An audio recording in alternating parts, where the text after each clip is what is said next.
For this Make It Monday, I was craving something sweet, so I'm going to be making a cream cheese pound cake. A friend of my mom gave her this recipe, but I don't think she ever got to make it, so we're going to make it today.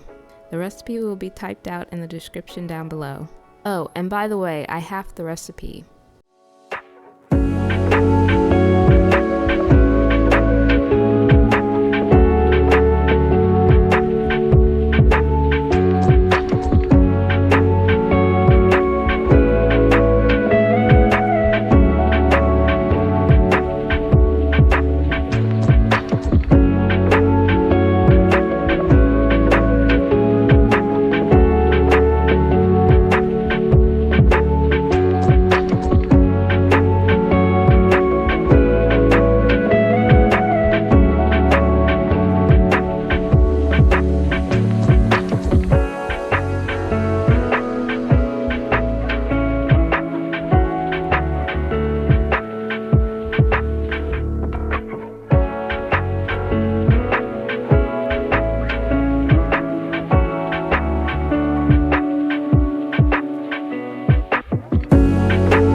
This pound cake turned out amazing.